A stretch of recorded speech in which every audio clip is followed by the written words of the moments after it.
Modern Man in Search of a Soul. Chapter 10. The Spiritual Problem of Modern Man. The spiritual problem of modern man is one of those questions which belong so intimately to the present in which we are living that we cannot judge of them fully. The modern man is a newly formed human being. A modern problem is a question which has just arisen and whose answer lies in the future. In speaking, therefore, of the spiritual problem of modern man, we can at most state a question, and we should perhaps put this question in different terms if we had but the faintest inkling of the answer. The question, moreover, seems rather vague, but the truth is that it has to do with something so universal that it exceeds the grasp of any single human being. We have reason enough, therefore, to approach such a problem with true moderation and with the greatest caution. I am deeply convinced of this and wish it stressed the more because it is just such problems which tempt us to use high-sounding words, and because I shall myself be forced to say certain things which may sound immoderate and incautious. To begin at once with an example of such apparent lack of caution, I must say that the man we call modern, the man who is aware of the immediate present, is by no means the average man. He is rather the man who stands upon a peak, or at the very edge of the world, the abyss of the future before him. Above him the heavens, and below him the whole of mankind with a history that disappears in primeval mists. The modern man, or let us say again, the man of the immediate present, is rarely met with. There are few who have lived up to the name, for they must be conscious to a superlative degree, since to be wholly of the present, WHOLLY, since to be wholly of the present means to be fully conscious of one's existence as man. It requires the most intensive and extensive consciousness, with a minimum of unconsciousness. It must be clearly understood that the mere fact of living in the present does not make a man modern, for in that case everyone at present alive would be so. He alone is modern who is fully conscious of the present. The man whom we can with justice call modern is solitary.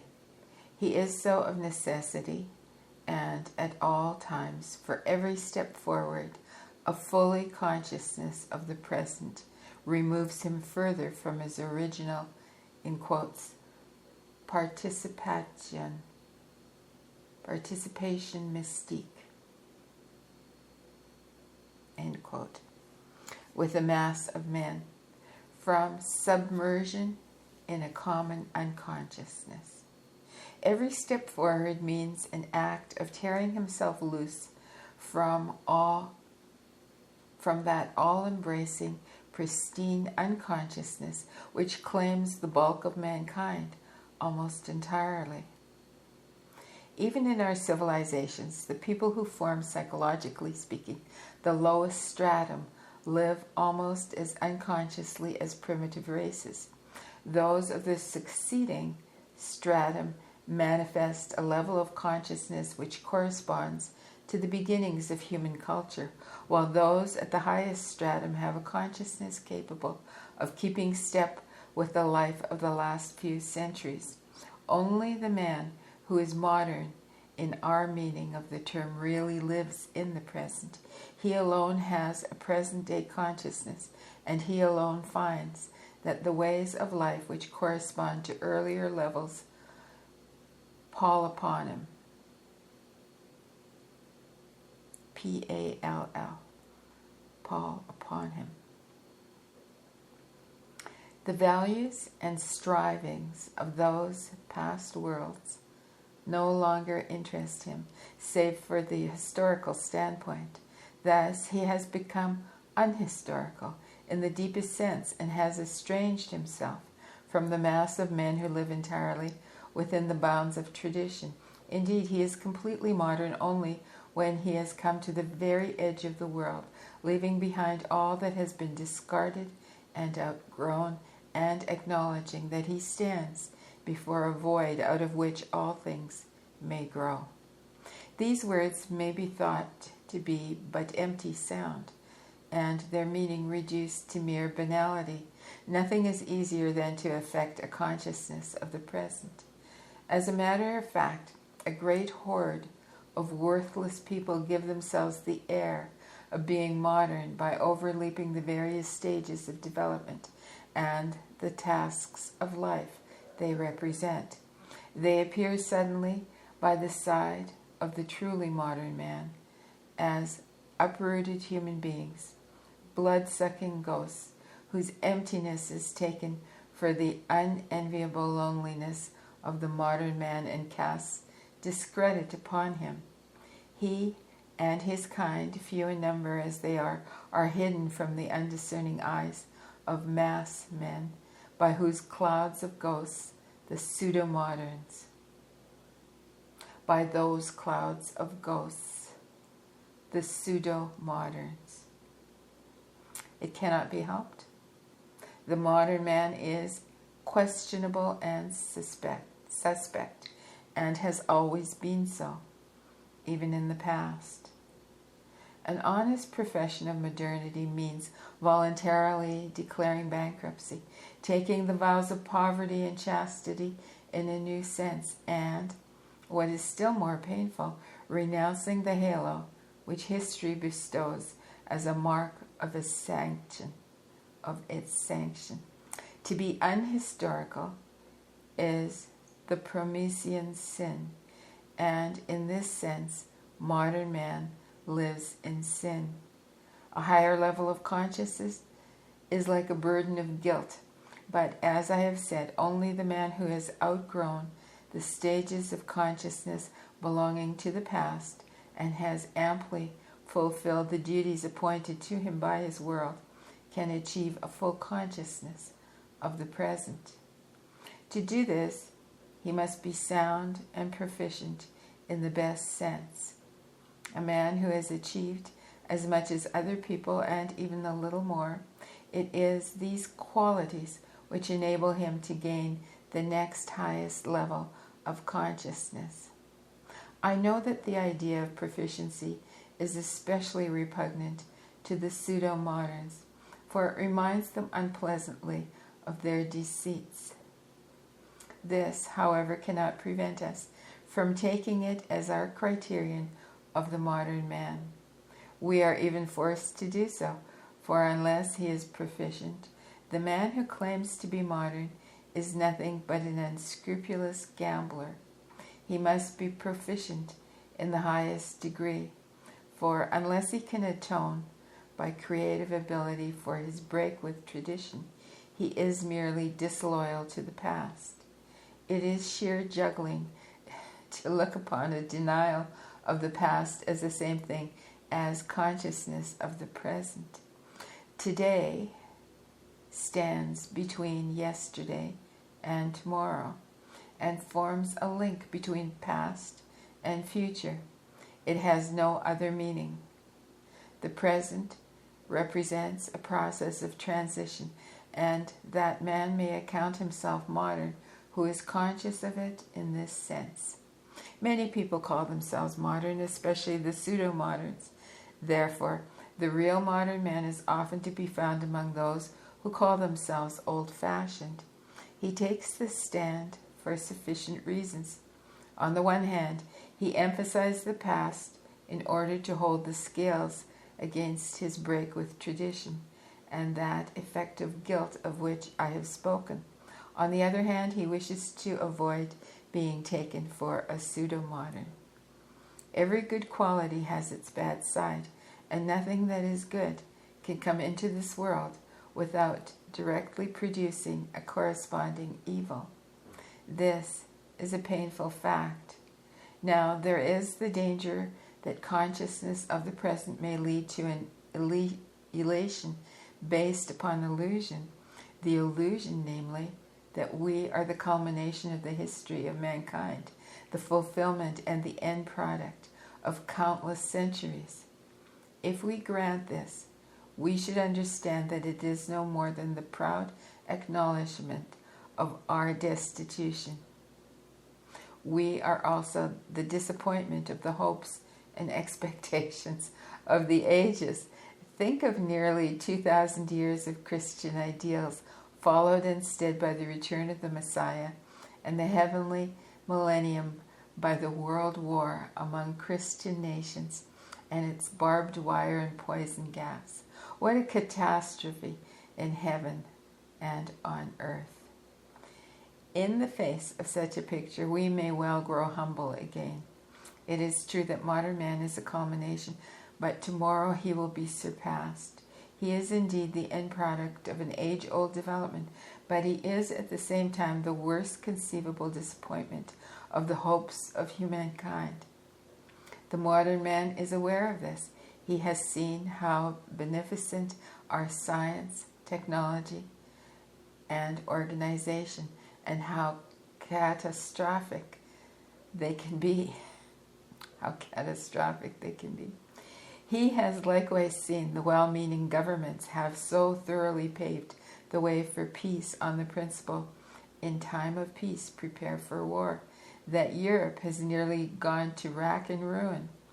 And as for the ideals, the Christian church, the brotherhood of man, internationally social democracy, and the solidarity of economic interests have all failed to stand the baptism of fire, the test of reality. Today, 15 years after the war, we observe once more the same optimism, the same organization, the same political aspirations, the same phrases and catchwords at work. How can we but fear that they will inevitably lead to further catastrophes? Agreements to outlaw war leave us skeptical, even while we wish them all possible success. Agreements to outlaw war leave us skeptical, even while we wish them all possible success. At bottom, behind every such palliative measure, there is a gnawing doubt. On the whole, I believe I'm not exaggerating when I say that modern man has suffered an almost fatal shock, psychologically speaking, and as a result has fallen into profound uncertainty. These statements, I believe, make it clear enough that my being a physician has colored my views. A doctor always spies out diseases, and I cannot cease to be a doctor, but it is essential to the physician's art that he should not discover diseases where none exists. I will therefore not make the assertion that the white races in general and Occidental nations in particular are diseased, or that the Western world is on the verge of collapse. I am in no way competent to pass such a judgment. It is, of course, only from my experience with other persons and with myself that I can draw my knowledge of the spiritual problem of modern man. I know something of the intimate psychic life of many hundreds of educated persons, both sick and healthy, coming from every quarter of the civilized white world, and upon this experience I base my statements. No doubt, I can draw only a one-sided picture, for the things I have observed are events of psychic life. They lie within us, on the inner side, if I may use the expression. I must point out that this is not always true of psychic life. The psyche is not always and everywhere to be found on the inner side. It is to be found on the outside in whole races or periods of history which take no account of psychic life as such. As examples, we may choose any of the ancient cultures, but especially that of Egypt, with its imposing objectivity and its naive confession of sins that have not been committed. We can no more feel the pyramids and the Apis, A-P-I-S, tombs of Saqqara to be expressions of personal problems or personal emotions than we can feel this of the music of Bach.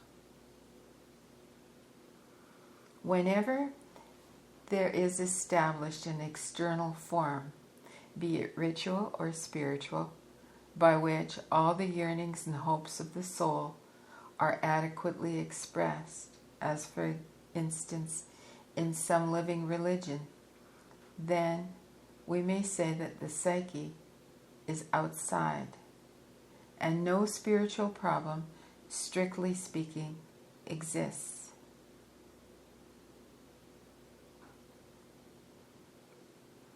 I'm going to read that sentence again.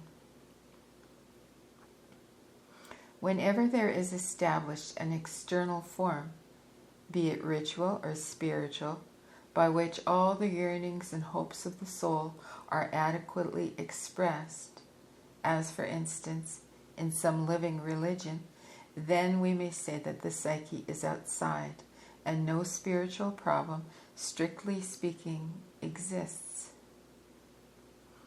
In consonance with this truth, the development of psychology falls entirely within the last decades, although long before that, man was introspective and intelligent enough to recognize the facts that are the subject matter of psychology.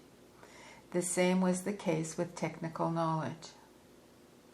The Romans were familiar with all the mechanical principles and physical facts on the basis of which they could have constructed the steam engine, but all that came of it was the toy made by Hero of Alexandria.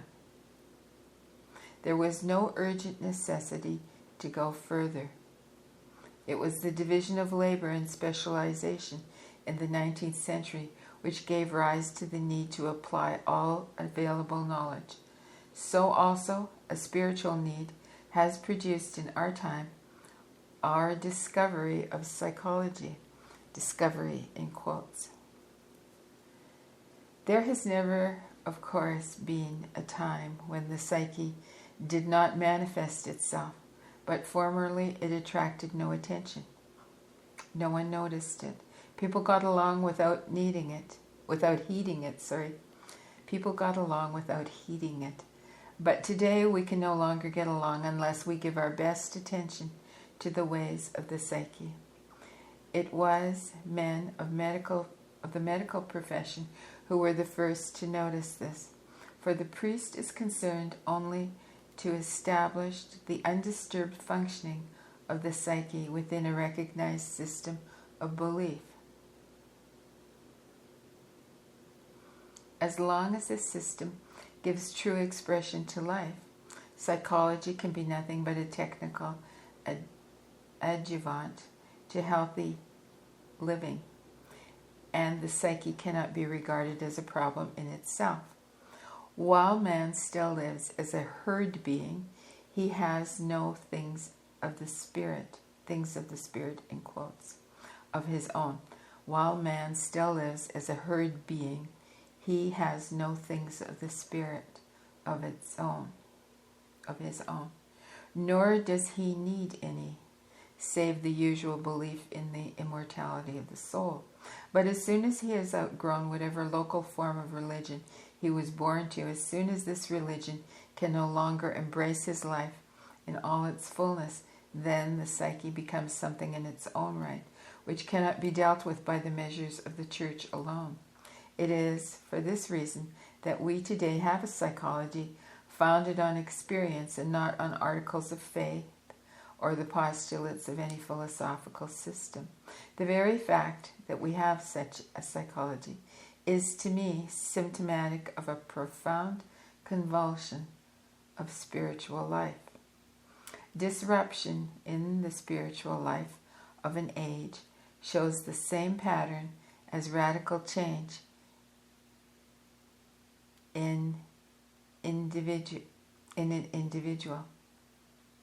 I'm going to read that sentence again. Disruption in the spiritual life of an age shows the same pattern as radical change in an individual. As long as all goes well and psychic energy finds its application in adequate and well-regulated ways, we are disturbed by nothing from within. No uncertainty or doubt besets us, and we cannot be divided against ourselves. But no sooner are one of the two channels of psychic activity blocked than we are reminded of a stream that is dammed up. The current flows backward to its source. The inner man wants something which the visible man does not want, and we are at war with ourselves. Only then, in this distress, do we discover the psyche, or more precisely, we come upon something which thwarts our will, which is strange and even hostile to us, or which is incompatible with our conscious standpoint. Freud's psychoanalytic labors show this process in the clearest way. The very first thing he discovered was the existence of sexually perverse and criminal fantasies, which, at their face value, are wholly incompatible with the conscious outlook of a civilized man. A person who is activated by them would be nothing less than a mutineer, a criminal, or a madman.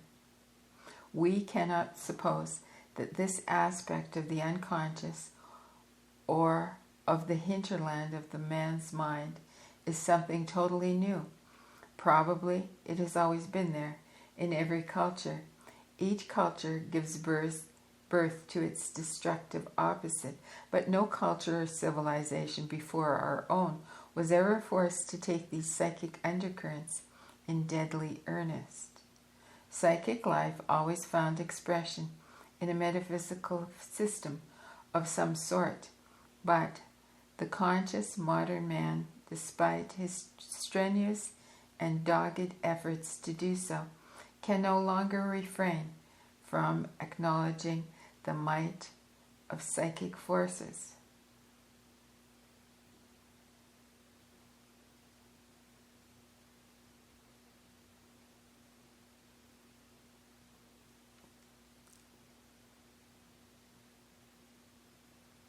Oh, I'm sorry, I've lost my... Just a minute, I'm going to pause here for a sec. This distinguishes our time from all others. We can no longer deny that the dark stirrings of the unconscious are effective powers, that psychic forces exist which cannot, for the present at least, be fitted in with our rational world order. We have even enlarged our study of these forces to a science, one more proof of the earnest attention we bring to them. Previous centuries could throw them aside unnoticed. For us, they are a shirt of Nessus, Nessus, which we cannot strip off. The revolution in our conscious outlook, brought about by the catastrophic results of the World War, shows itself in our inner life by the shattering of our faith in ourselves and our own worth. We used to regard foreigners, the other side, as political and moral reprobates. But the modern man is forced to recognize that he is politically and morally just like anyone else. Whereas I formerly believed it to be a burden, to be my burden, no, let me start that again.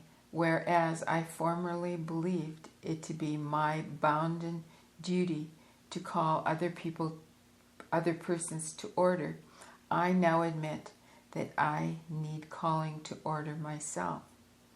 I admit this the more readily because I realize only too well that I am losing my faith in the possibility of a rational organization of the world. That old dream of the millennium in which peace and harmony should rule has grown pale. The modern man's skepticism regarding all such matters has chilled his enthusiasm for politics and world reform. More than that, it does not favor any smooth application of psychic energies to the outer world. Through his skepticism, the modern man is thrown back upon himself.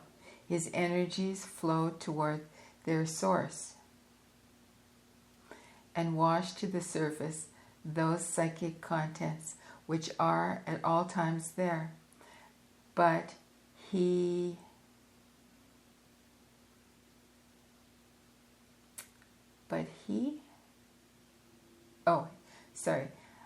lie hidden in the silt as long as the stream flows smoothly in its course. How totally different did the world appear to medieval man.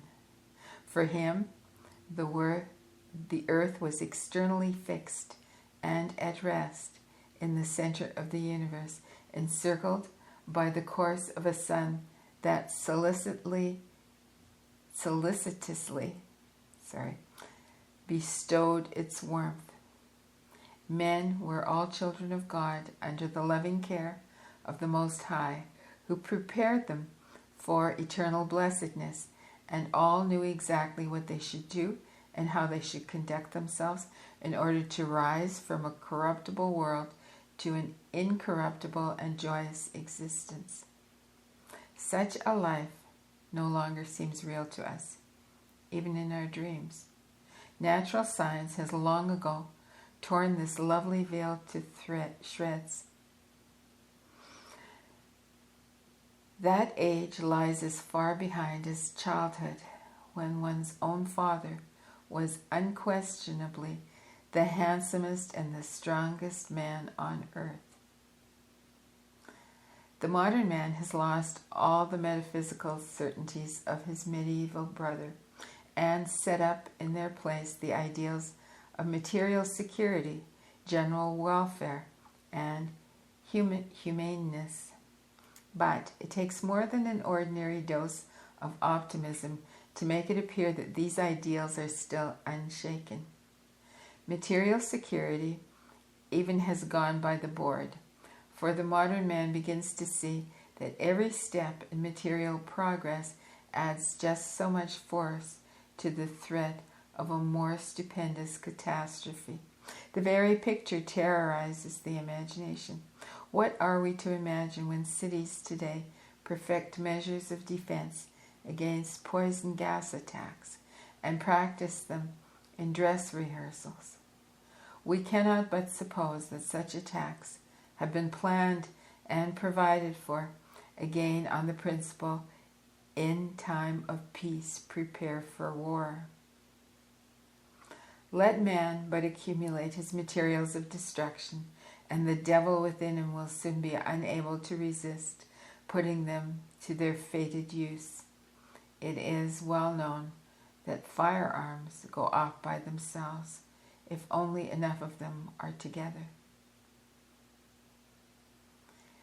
An intimation of the law that governs blind contingency, which Heraclitus called the rule of conversion into the opposite,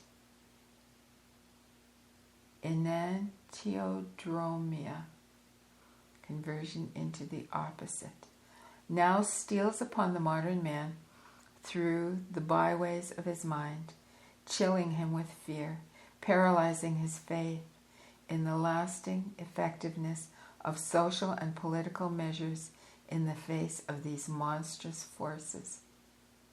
It turns away from the terrifying prospect of a blind world in which building and destroying successively tip the scale. And if he then turns his gaze inward upon the recesses of his own mind, he will discover a chaos and a darkness there which he would gladly ignore. Science has destroyed even the refuge of the inner life. What was once a sheltering haven has become a place of terror. And yet, it is almost a relief for us to come upon so much evil in the depths of our own minds. We are able to believe at least that we have discovered the root of the evil in mankind. Even though we are shocked and disillusioned at first, we yet feel, because these things are manifestations of our own minds, that we hold them more or less in our own hands and can therefore correct, or at least effectively suppress them. We like to assume that if we succeeded in this, we should have rooted out some fraction of the evil in the world. We like to think that on the basis of a widespread knowledge of the unconscious and its ways, no one could be deceived by a statesman who was unaware of his own bad motives. The very newspapers would pull him up. Please have yourself analyzed. You are suffering from a repressed father complex. I have purposely chosen this grotesque example to show to what absurdities we are led by the illusion that because something is psychic, it is under our control. It is, however, true that much of the evil in the world is due to the fact that man in general is hopelessly unconscious, as it is also true that the increasing insight we can combat. No, it is also true that with increasing insight we can combat this evil at its source in ourselves. As science enables us to deal with injuries inflicted from without, so it helps us to treat those arising from within. The rapid and worldwide growth of a psychological interest over the last 2 decades shows unmistakably that modern man has, to some extent, turned his attention from material things to his own subjective processes. Should we call this mere curiosity? At any rate, art has a way of anticipating future changes in man's fundamental outlook, and expressionistic art has taken this subjective turn well in advance of the more general change. This psychological interest of the present time shows that man expects something from psychic life which he has not received from the outer world, something which our religions doubtless ought to contain but no longer do contain, at least for modern man. The various forms of religion no longer appear to the modern man to come from within, to be expressions of his own psychic life. For him, they are to be classed with the things of the outer world. He has vouchsafed no revelation of a spirit that is not of this world, but he tries on a number of religions and convictions as if they were Sunday attire, only to lay them aside again like worn-out clothes. Yet he is somehow fascinated by the almost pathological manifestations of the unconscious mind. We must admit the fact, however difficult it is for us to understand, that something which previous ages have discarded should suddenly command our attention. That there is a general interest in these matters is a truth which cannot be denied, their offense to good taste notwithstanding.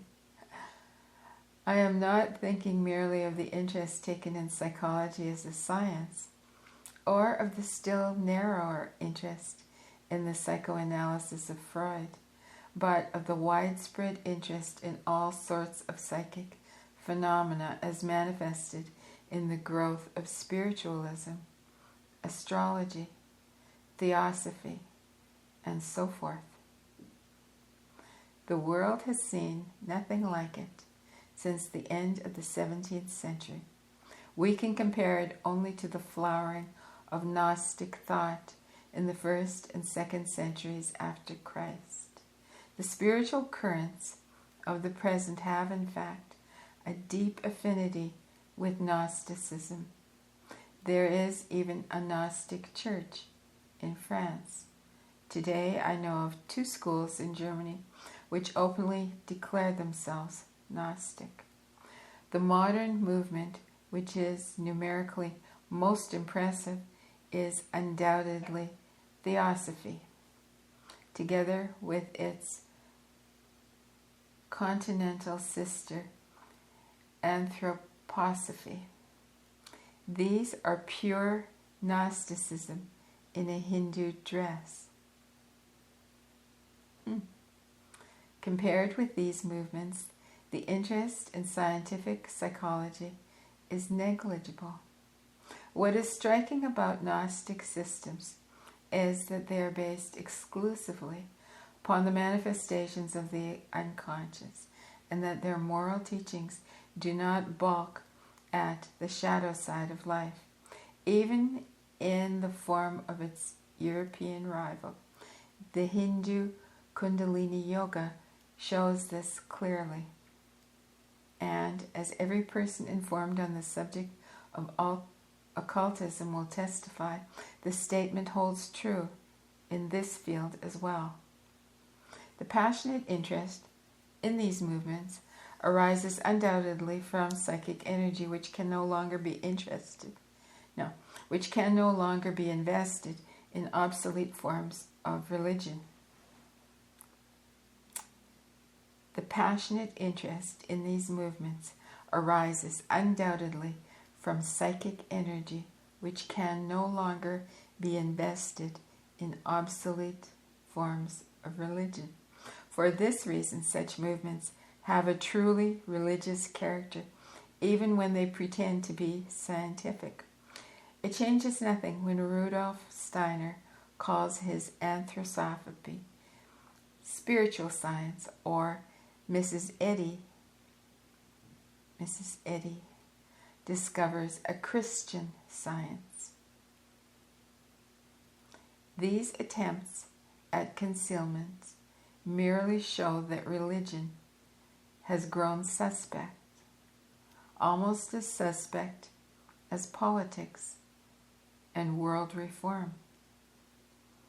I do not believe that I am going too far when I say that modern man, in contrast to his 19th century brother, turns his attention to the psyche with very great expectations, and that he does so without reference to any traditional creed, but rather in the Gnostic sense of religious experience.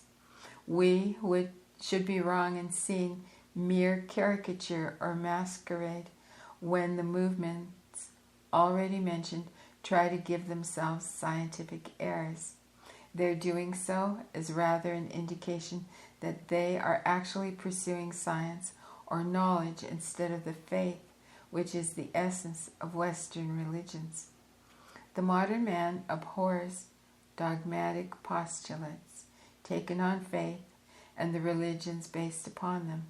He holds them valid only insofar as their knowledge content seems to accord with his own experience in the depths of psychic life. He wants to know, to experience for himself. Dean Inge, I-N-G-E, of St. Paul's has called attention to a movement in the Anglican Church with similar objectives. The age of discovery has only just come to a close in our day, when no part of the earth remains unexplored. It began when men would no longer believe that the Hyperboreans inhabited the land of eternal sunshine, but wanted to find out and see with their own eyes what existed beyond the boundaries of the known world. Our age is apparently bent on discovering what exists in the psyche outside of consciousness. The question asked in every spiritual circle is, what happens when the medium has lost consciousness? Every theosophist asks, what shall I experience at higher levels of consciousness? The question which every astrologer puts is this: what are the effective forces and determinants of my fate beyond the reach of my conscious intention? And every psychoanalyst wants to know, what are the unconscious drives behind the neurosis? Our age wishes to have actual experiences in psychic life. It wants to experience for itself and not make assumptions based on the experiences of other ages. Yet, this does not preclude its trying anything in a hypothetical way. For instance, the recognized religions and the genuine sciences. The European of yesterday will feel a slight shudder run down his spine when he gazes at all deeply into these delvings. Not only does he consider the subject of this research all too obscure and uncanny, but even the methods employed seem to him a shocking misuse of man's finest intellectual attainments. What can we expect an astronomer to say when he is told that at least 1,000 horoscopes are drawn today to one 300 years ago?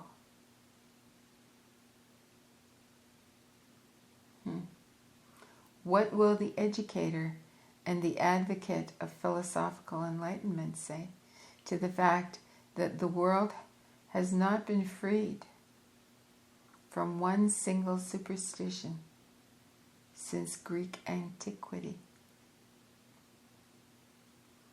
Freud himself, the founder of psychoanalysis, has thrown a glaring light upon the dirt, darkness, and evil of the psychic hinterland, and has presented these things as so much refuse and slag.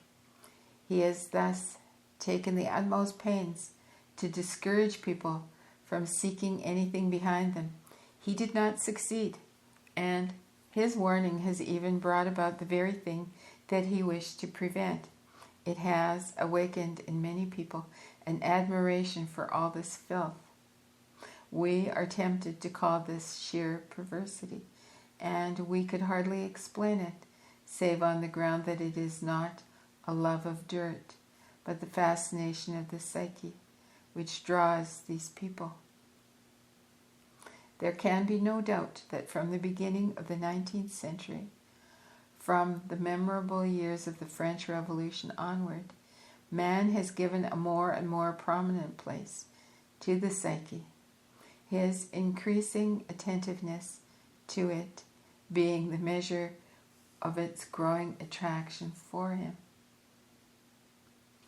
The enthronement of the goddess of reason in Notre Dame seems to have been a symbolic gesture of great significance to the Western world, rather like the hewing down of the Wotan's oak by the Christian missionaries.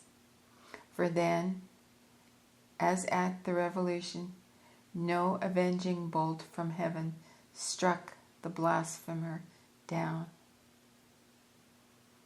It is certainly more than an amusing coincidence that just at the time a Frenchman, I'm not going to be very good at pronouncing this name, Anquetil Duperron, I'm going to spell it for you, Anquetil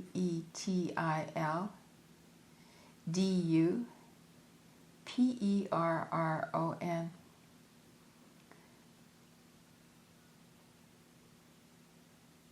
This Frenchman was living in India, and in the early 1800s brought back with him a translation of the Upnikhat, Oupnek',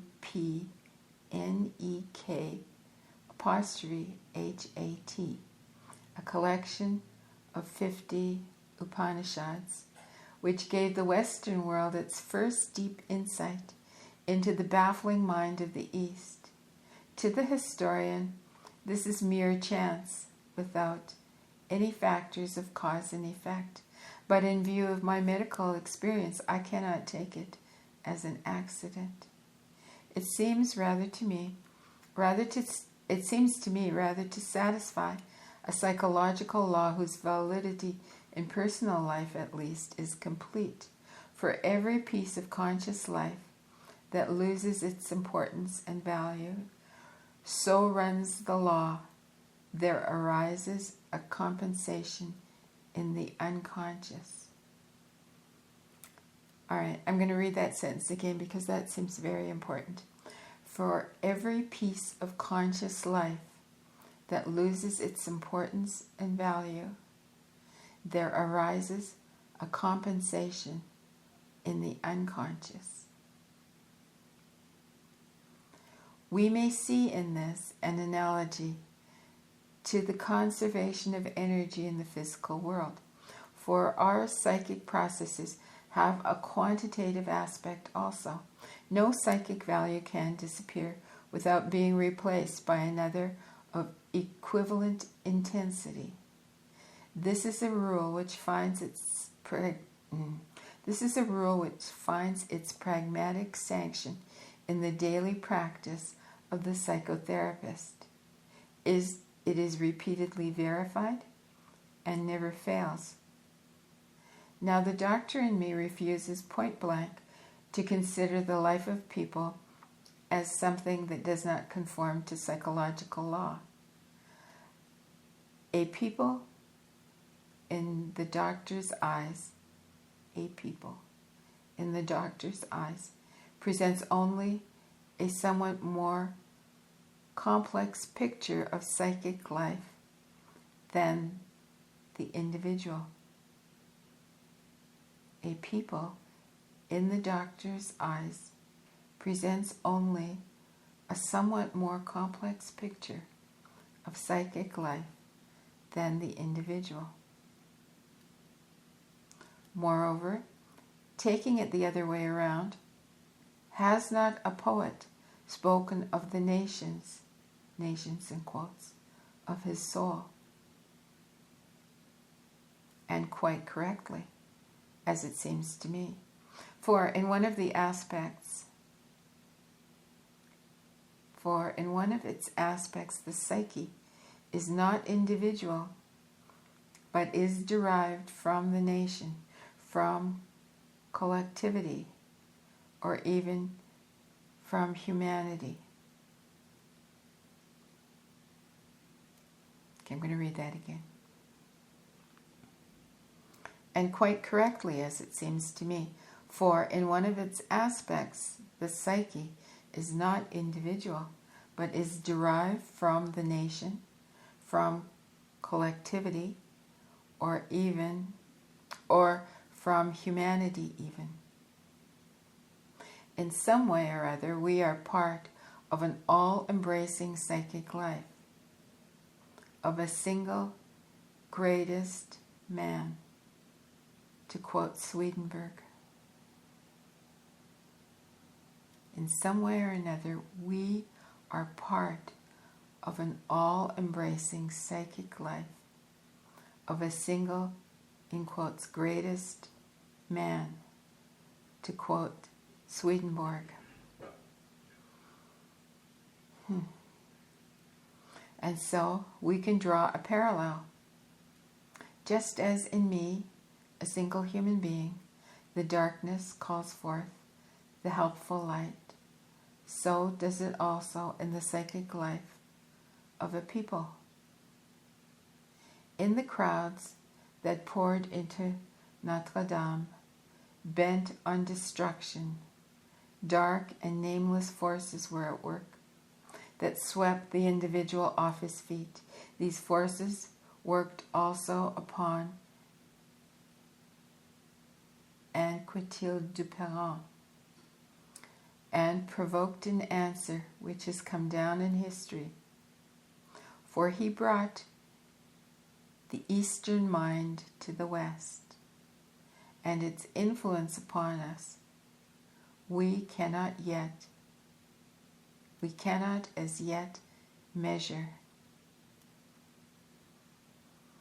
Let us beware of underestimating it. So far, indeed, there is little of it to be seen in Europe on the intellectual surface. Some Orientalists, one or two Buddhist enthusiasts, and a few somber celebrities like Madame Blavatsky and Annie Besant. These manifestations make us think of tiny, scattered islands in the ocean of mankind. In reality, they are like the peaks of submarine mountain ranges of considerable size. The Philistine believed until recently that astrology had been disposed of long since and was something that could be safely laughed at. But today, rising out of the social deeps, it knocks at the doors of the universities, from which it was banished some 300 years ago. The same is true of the thought of the East. It takes root in the lower social levels and slowly grows to the surface.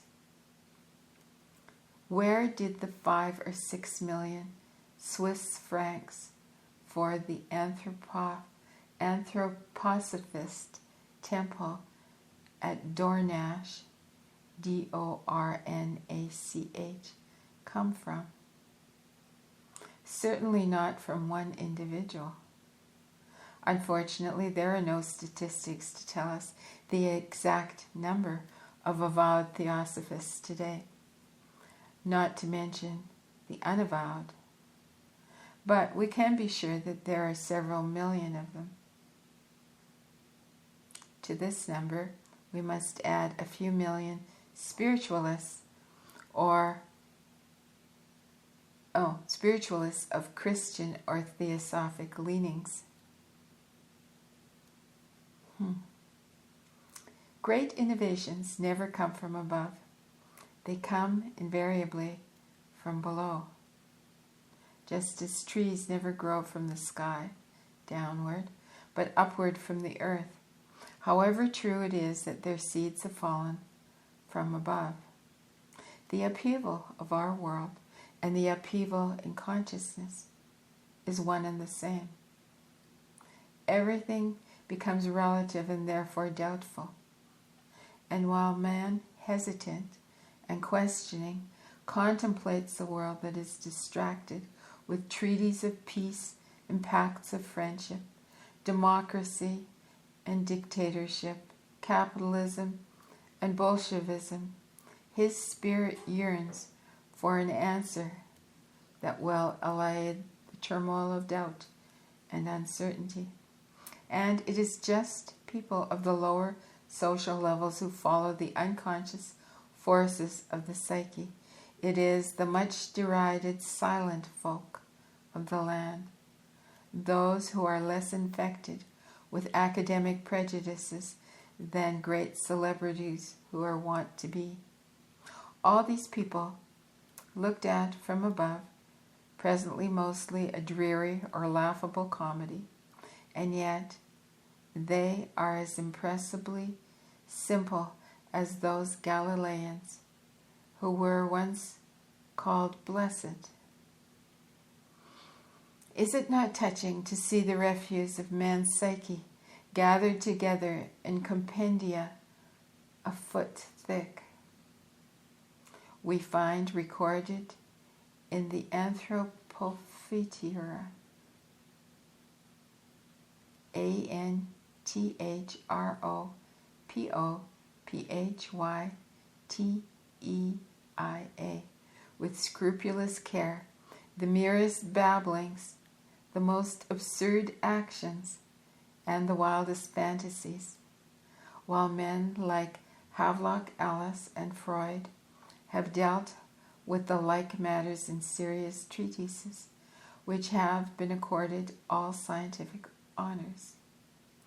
Their reading public is scattered over the breadth of the civilized white world. How are we to explain this zeal, this almost fanatical worship of repellent things? In this way, the repellent things belong to the psyche. They are of the substance of the psyche, and therefore as precious as fragments of manuscript salvaged from ancient ruins. Even the secret and noisome things of the inner life are valuable to modern man because they serve his purpose. But what purpose? Freud has prefixed to his interpretation of dreams the citation. Now I can't actually read this, so I'm going to spell it. This is the citation: FLECTERESIGNEQUOSUPEROS ACHERONTA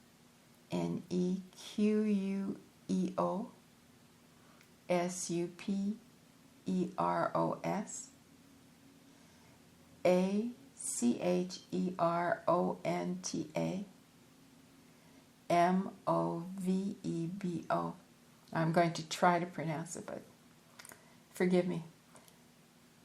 Flectera si nequoia superos archeronia movbo. All right.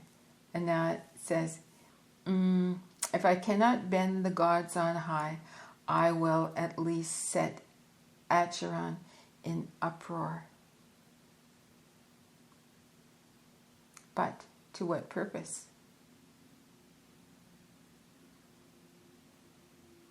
The gods whom we are called to dethrone are the idolized values of our conscious world. It is well known that it was the love scandals of the ancient deities which contributed most to their discredit. And now history is repeating itself. People are laying bare the dubious foundations of our belauded virtues and incomparable ideals, and are calling out to us in triumph. There are your man-made gods, mere snares and delusions, tainted with human baseness, white sepulchres full of dead men's bones and of all uncleanness. End quote. We recognize the familiar strain and the gospel words which we never could make our own now come to life again. I am deeply convinced that these are not vague analogies. There are too many persons to whom Freudian psychology is dearer than the Gospels, and to whom the Russian terror means more than civic virtue. And yet, all these people are our brothers, and in each of us there is at least one voice which seconds them. For in the end there is a psychic life which embraces us all. The unexpected result of this spiritual change is that an uglier face is put upon the world. It becomes so ugly that no one can love it any longer. We cannot even love ourselves. And in the end, there is nothing in the outer world to draw us away from the reality of the life within. Here, no doubt, we have the true significance of this spiritual change. After all, what does theosophy with its doctrines of karma and reincarnation seek to teach except that the world of appearance is but a temporary health resort for the morally unperfected? It depreciates the present-day world no less radically than does the modern outlook, but with the help of a different technique. It does not vilify our world, but grants it only a relative meaning, in that it promises other and higher worlds. the result is, in either case, the same. I grant that all these ideas are extremely unacademic. The truth being that they touch modern man on the side where he is least conscious. It is again a mere coincidence. Now, is it again a mere coincidence that modern thought has come to terms with Einstein's relativity theory and with ideas about the structure of the atom, which lead us away from determinism and visual representation? Even physics volatilizes our material world. It is no wonder then, in my opinion, if the modern man falls back on the reality of psychic life and expects from it that certainty which the world denies him. But spiritually, the Western world is in a precarious situation, and the danger is greater the more we bind ourselves to the merciless truth with illusions about our beauty of soul. The Occidental burns incense to himself, and his own countenance is veiled from him in the smoke. But how do we strike men of another color? What do China and India think of us? What feelings do we arouse in the black man? And what is the opinion of all those whom we deprive of their lands and exterminate with rum and venereal disease? I have a red Indian friend who is the governor of a pueblo. When we were once speaking confidentially about the white man, he said to me, "We don't understand the whites. They are always wanting something, always restless, always looking for something. What is it? We don't know. We can't understand them. They have such sharp noses, such thin, cruel lips, such lines in their faces. We think they're all crazy."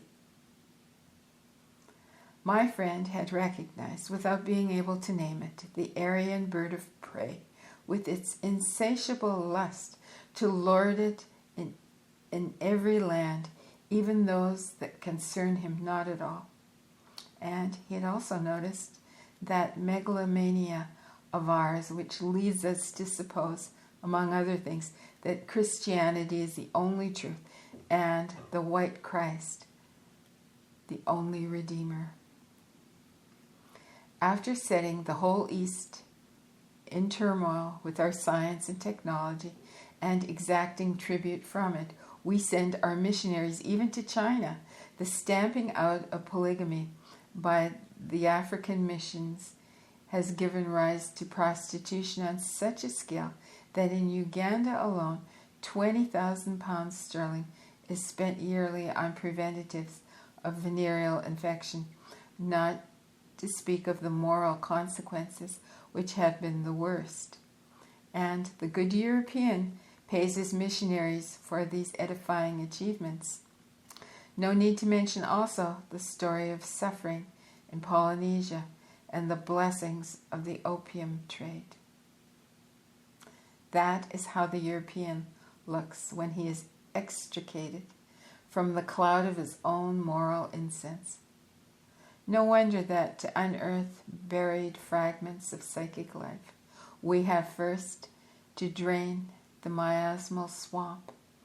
Only a great idealist like Freud could devote a lifetime to the unclean work.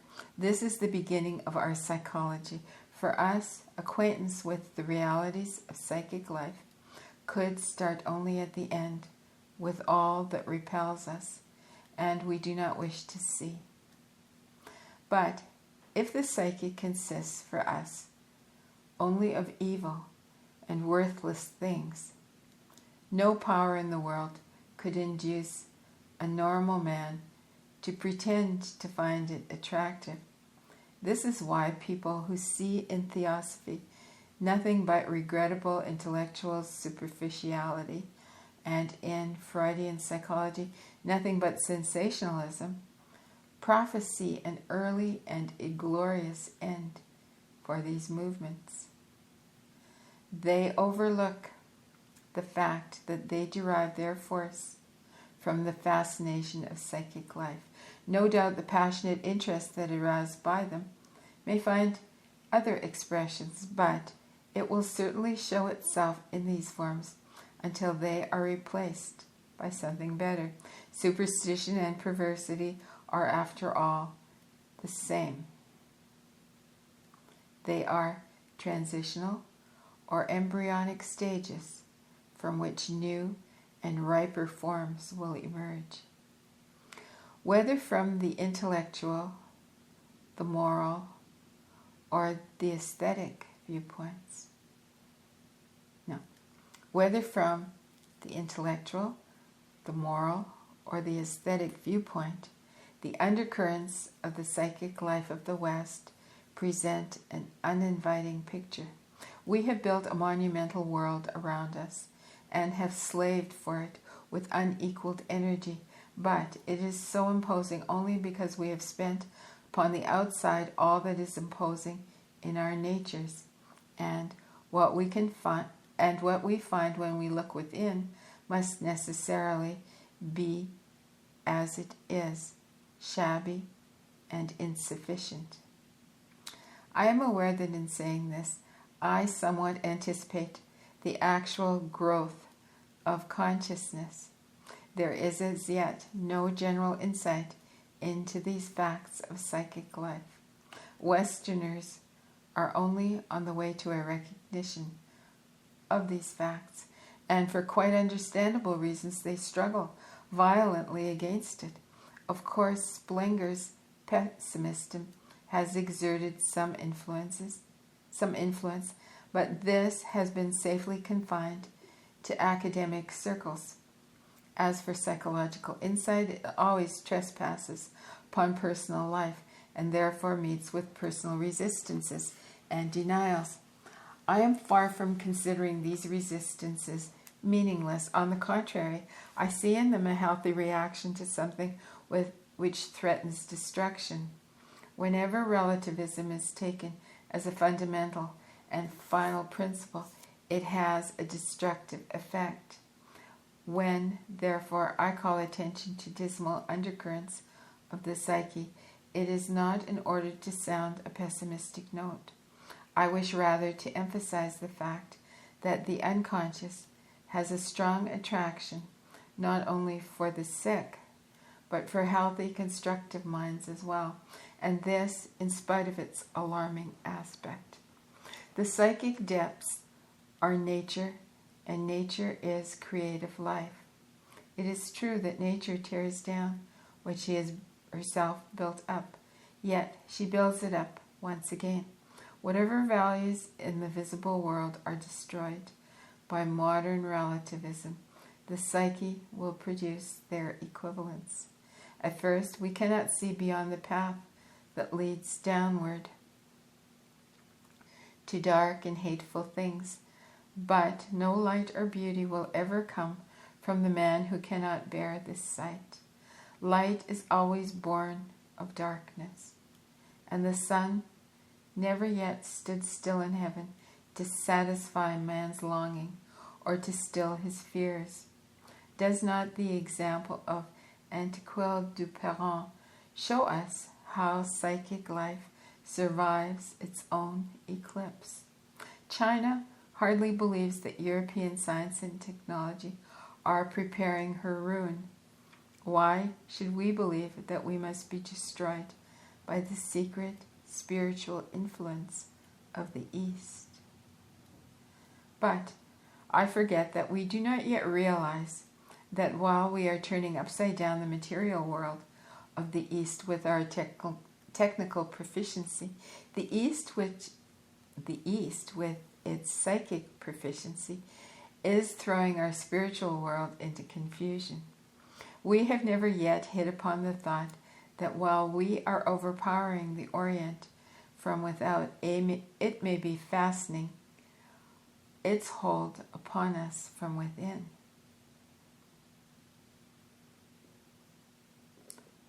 Such an idea strikes us as almost insane because we have eyes only for gross material connections, and we fail to see that we must lay the blame for intellectual confusion in our middle class at the doors of Max Müller, Oldenburg, Newman, Dusen, Wilhelm, and others like them. What does the example of the Roman Empire teach us? After the conquest of Asia Minor, Rome became Asiatic. Even Europe was affected by Asia and remains so today. Out of Cilicia came Mithraic cult, the religion of the Roman army, and it spread from Egypt to fog-bound Britain. Need I point to the Asiatic origin of Christianity? We have not yet clearly grasped the fact that Western theosophy is an amateurish imitation of the East. We are just taking up astrology again, and that to the Oriental is his daily bread. Our studies of sexual life, originating in Vienna and in England, are matched or surpassed by Hindu teachings on this subject. Oriental texts, 10 centuries old, introduce us to philosophical relativism, while the idea of indetermination, newly broached in the West, furnishes the very basis of Chinese science. Richard Wilhelm has even shown me that certain complicated processes discovered by analytical psychology are recognizably described in ancient Chinese texts. Psychoanalysis itself and the lines of thought to which it gives rise, surely a distinctly Western development, are only a beginner's attempt compared to what is an immemorial art in the East. It should be mentioned that the parallels between psychoanalysis and yoga have already been traced by Oscar A. H. Schmitz. The theosophists have an amusing idea that certain Mahatmas seated somewhere in the Himalayas or Tibet inspire or direct every mind in the world. So strong, in fact, can the influence be of the Eastern belief in magic upon Europeans of a sound mind, that some of them have assured me that I unwittingly, inspired by the Mahatmas, with every good thing I say, my own inspirations being of no account whatever. This myth of the Mahatmas, widely circulated and firmly believed in the West, far from being nonsense, is, like every myth, an important psychological truth. It seems to be quite true that the East is at the bottom of the spiritual change we are passing through today.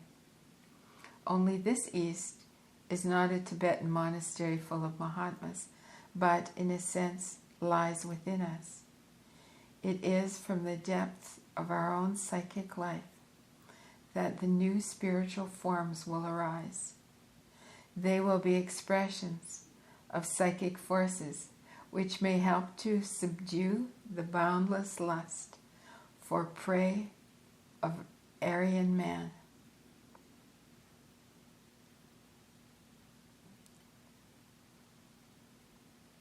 It is from the depths of our own psychic life that new spiritual forms will arise. They will be expressions of psychic forces which may help to subdue the boundless lust for prey of Aryan man. We shall perhaps come to know something of that circumscription of life, which has grown in the East into a dubious quietism. Also something of that stability which human existence acquires when the claims of the spirit become as imperative as the necessities of social life. Yet, in this age of Americanization, we are still far from anything of the sort, and it seems to me that we are only at the threshold of a new spiritual epoch. I do not wish to pass myself off as a prophet, but I cannot outline the spiritual problem of modern man without giving emphasis to the yearning for rest that arises in a period of unrest, or to the longing for security that is bred of insecurity. It is from need and distress that new forms of life take their rise, and not from mere wishes or from the requirements of our ideals. To me, the crux of the spiritual problem today is to be found in the fascination which psychic life exerts upon modern man. If we are pessimists, we shall call it a sign of decadence. If we are optimistically inclined, we shall see in it the promise of a far-reaching spiritual change in the Western world. At all events, it is a significant manifestation. It is the more noteworthy because it shows itself in broad sections of every people. And it is the more important because it is a matter of those imponderable psychic forces which transform human life in ways that are unforeseen and, as history shows, unforeseeable. These are the forces, still invisible to many persons today, which are at the bottom of the present psychological interest. When the attractive power of psychic life is so strong that man is neither repelled nor dismayed by what he is sure to find, then it has nothing of sickliness or perversion about it. Along the great high roads of the world, everything seems desolate and outworn. Instinctively, the modern man leaves the trodden ways to explore the bypaths and lanes, just as the man of the Greco-Roman world cast off his defunct Olympian gods and turned to the mystery cults of Asia. The force within us that impels us to the search, turning outward, annexes Eastern theosophy and magic. But it also turns inward and leads us to give our thoughtful attention to the unconscious psyche. It inspires in us the self-same skepticism and relentlessness with which a Buddha swept aside his 2 million gods that might come to the pristine experience, which alone is convincing. And now, we must ask a final question. Is what I have said of the modern man really true? Or is it perhaps a result of optical illusion? There can be no doubt whatever that the facts I have cited are wholly irrelevant contingencies in the eyes of millions of Westerners, and seem only regrettable errors to a large number of educated persons. But I may ask, what did a civilized Roman think of Christianity when he saw it spreading among the people of the lowest classes? The biblical God is still a living person in the Western world, as living as Allah beyond the Mediterranean. One kind of believer holds the other an ignoble heretic, to be pitied and tolerated if he cannot be changed. What is more, a clever European is convinced that religion and such things are good enough for the masses and for women, but are of little weight compared to the economic and political affairs. So I am refuted all along the line, like a man who predicts a thunderstorm when there is not a cloud in the sky. Perhaps it is a storm beneath the horizons that he senses, and it may never reach us. But what is significant in psychic life is always below the horizon of consciousness. And when we speak of the spiritual problem of modern man, we are dealing with things that are barely visible, with the most intimate and fragile things like flowers that open only in the night. In daylight, everything is clear and tangible, but the night lasts as long as the day, and we live in the nighttime also. There are persons who have bad dreams, which even spoil their days for them. And the day's life is for many people such a bad dream that they long for the night when the spirit awakes. I even believe that there are nowadays a great many people, and this is why I maintain the spiritual problem of modern man as much as I have presented it. I must plead guilty indeed to the charge of one-sidedness, for I have not mentioned the modern spirit of commitment to practical life, about which everyone has so much say, because it lies in such full view.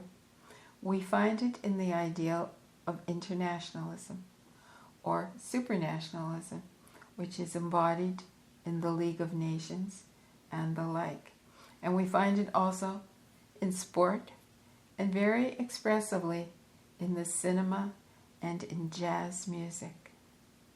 These are certainly characteristic symptoms of our time.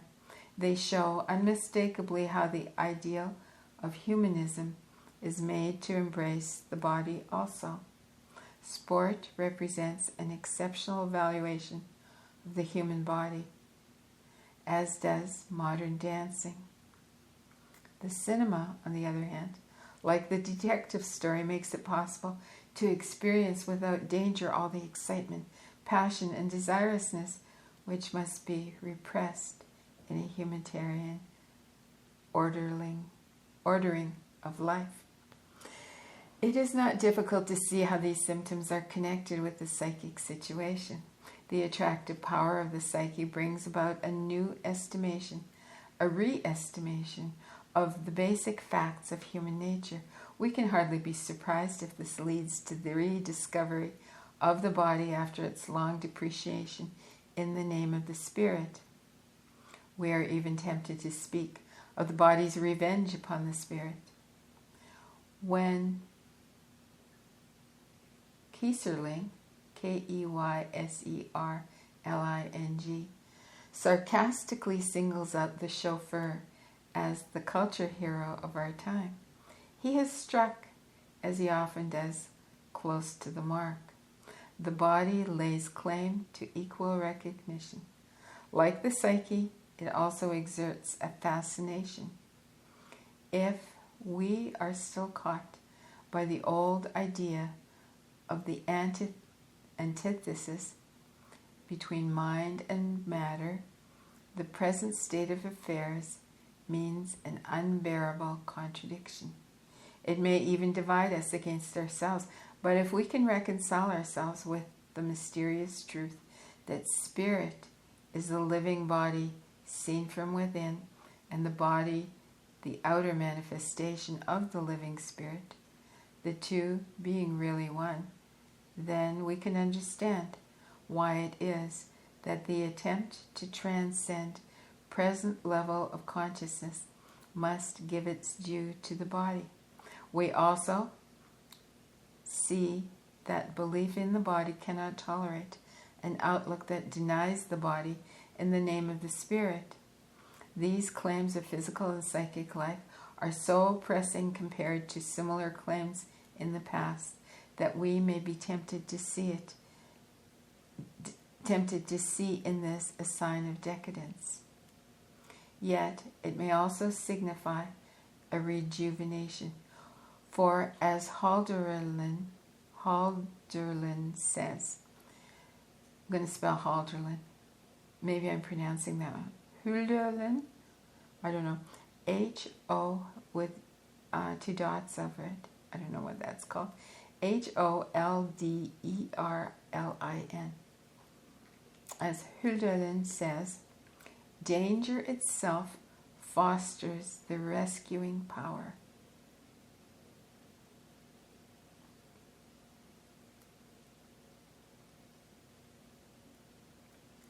What we actually see is that the Western world strikes up a still more rapid tempo, the American tempo, the very opposite of quietism and resigned aloofness. An enormous tension arises between the opposite poles of outer and inner life, between objective and subjective reality. Perhaps it is a final race between aging Europe and young America. Perhaps it is a desperate or a wholesome effort of conscious man to cheat the laws of nature of their hidden might and to wrest a yet greater, more heroic victory from the sleep of the nations. This is a question which history will answer. In coming to a close, after so many bold assertions, I would like to return to the promise made at the outset to be mindful of the need for moderation and caution. Indeed, I do not forget that my voice is but one voice, my experience a mere drop in the sea, my knowledge no greater than the visual field in a microscope, my mind's eye a mirror that reflects a small corner of the world, and my ideas a subjective confession.